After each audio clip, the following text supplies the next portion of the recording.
Crystal. Today I'm going to talk to you about acute pancreatitis. So what is pancreatitis? It is the inflammation of the pancreas. So something's happened for one reason or another that's caused your pancreas to become inflamed or swollen. And you have these cells that are not going to do the job that they need to do. So you're going to have all sorts of problems that come with it. We'll talk more about that in a minute. So you have these hormones and enzymes that whenever the inflammation occurs, these cells get really irritated and they start malfunctioning. They don't do the job that they're supposed to do, which is break down. You have your amylase, which breaks down your carbs. You have your protease, which breaks down your protein, and your lipase, it breaks down your fat. So what happens is it's not getting where it needs to go, and it's not going to break those things down, which is going to cause a multitude of problems. First, let's talk about the anatomy and the function of the pancreas. The pancreas is found in the upper abdomen, next to the duodenum, and it's the first part of the small intestine. In our pancreas, we have the pancreatic duct, and we have these written in red are your acinar cells, and they release those digestive hormones that I mentioned earlier. You also have these little green cells that are being released, which are the islets of Langerhans. You have the gallbladder, your common bile duct, and these together, the common bile duct is releasing, and your cells are also releasing enzymes into the duodenum through the sphincter of Oder. So, the sphincter of Oder actually has a very important job. It's a muscular valve that controls the flow of the bile and the enzymes into the duodenum. So it also prevents backflow of those enzymes to go back into the pancreas, which prevents the damages from occurring. The pancreas has two functions: the exocrine function, which consists of the acinar cells that we mentioned earlier, and it has the endocrine function, which consists of the islets of Langerhans. The function of these cells, the ones shown in red, which are connected to the pancreatic duct, are called the acinars, and they secrete inactive. When they're secreted, they're inactive digestive enzymes, amylase, protease, and lipase. Once they reach the duodenum and they mix with common bile duct secretions, they do become activated. The acinar cells secrete the amylase, which breaks down the glucose, the protease, which breaks down the proteins, and lipase, which breaks down the fats. So if you have inflammation of the pancreas, of course, those aren't going to be secreted properly. They're going to get backflow, they're going to get stuck in the pancreas itself, and they're going to begin to break down that organ.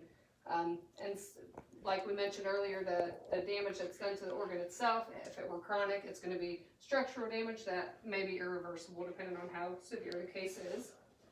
So in green, I have the endocrine function, and that's the islet of Langerhans. These cells secrete things like the glucagon, the somatostatin, and pancreatic polypeptide. Most importantly is the insulin glucagon, because this will play a role in your patient's glucose levels, which you're going to see patients with pancreatitis. If they have a really severe enough, you're going to see like crazy blood sugars. They're going to be all over the place, and they're going to present with signs and symptoms of diabetes mellitus. The reason for this is because the funds are so damaged that they're not able to create the right amount of insulin. So, so they may have issues with that. And so some of the complications with that is you're going to have issues with malabsorption, because where the cells aren't reaching where they need to be in the duodenum, the food you're eating is not being broke down, the fats aren't going to be broke down, protein's not going to be broke down. You're going to have issues like diarrhea, you're going to have issues, stool, you're going to see fat in your stool because it's not being broken down properly. So you may see weight loss. Potentially, if that's untreated and it is severe enough, it could lead to something like multi-organ failure, respiratory distress, which ultimately could lead to death. It could abscess, it could rupture. So those are all problems that you're going to want to catch early with the patient to prevent that from happening. So we mentioned earlier the functions of the pancreas. It's found in the upper abdomen. Inside are special cells that secrete the enzymes and hormones. The enzymes go to the pancreatic ducts, which meet with the common bile duct to form the ampulla ofEder, to the end of the duodenum. Enzymes are not activated until they reach the duodenum because there's a biochemical change within the stomach acids that the bile duct is releasing from the gallbladder into the duodenum. So it all connects right there at the sphincter of Oddi and creates the chemical reaction within the duodenum. So pancreatitis leads to the things we mentioned before, being unable to deliver the enzymes and the hormones properly, and it causes it to swell and leak digestive enzymes to the surrounding tissues. Even the tissues that are surrounding the pancreas itself, the gallbladder, could cause irritations, blood sugar instabilities, fibrosis, ascites of the abdomen, malabsorption, and then you're not going to get your bodily requirements that you're for good nutrition. So now I'm going to ask, is there any questions? What is a pancreatitis? What is pancreatitis? It is inflammation of the pancreas. The pancreas enzymes are activated early, and they are activated early, so the digestion of the organ itself begins, and the tissues surrounding it are damaged. It's called autodigestion. What causes it? Okay, so it has one main cause is gallstones. A gallstone has possibly blocked the bile duct, so then the reaction's not going to occur.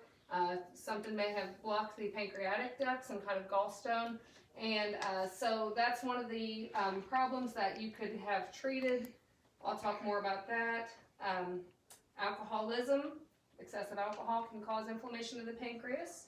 Abdominal surgery complications, some medications, cystic fibrosis, but mainly it's the gallstones or something blocking it, something causing a blockage. What medications could help it? Well, currently there's no medications that treat the acute pancreatitis. You're more or less treating the symptoms associated with pancreatitis, primarily support, so your IV hydration, you're going to treat your dehydration, analgesics, antibiotics, because if it's severe enough, you're going to have infections to worry about. Metabolic complications, your electrolyte imbalances that may occur, hyperglycemia, hypocalcemia, you're going to manage that. How will I know if I have pancreatitis? Okay, so one of the main manifestations of pancreatitis is going to be pain in your upper abdomen, abdominal pain that may radiate to your back, abdominal pain that feels worse after eating, because all that food is not being digested and it's going to cause irritation to the pancreas. Fever, rapid pulse, nausea, vomiting. What if I do get it?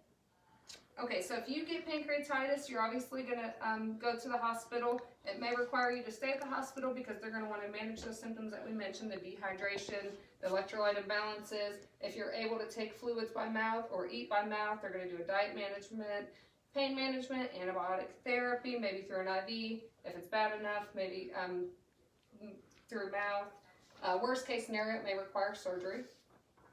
So one of the things I want to discuss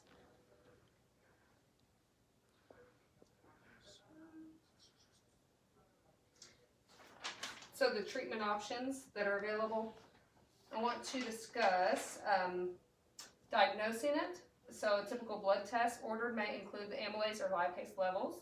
And in acute pancreatitis, these levels will be elevated.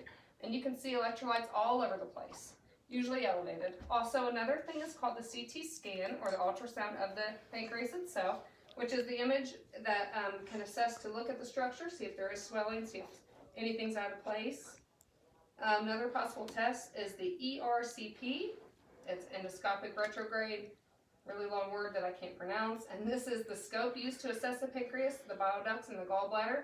And they can actually diagnose pancreatitis, but more so it's used to, like we mentioned earlier, the gallstones that are the most common cause. You can actually use that to remove the gallstones, to break it up. You can use that to put a stent or a balloon in to open up the duct. If there are any cysts in there, they can also drain the cysts or abscesses that may be causing it. So basically, yeah, your pancreas is a small little organ which does a really big job in our whole entire body, and we don't realize how it's all connected until we actually have a problem with our pancreas. We notice that pain, that tenderness, and then we do something about it. Stop.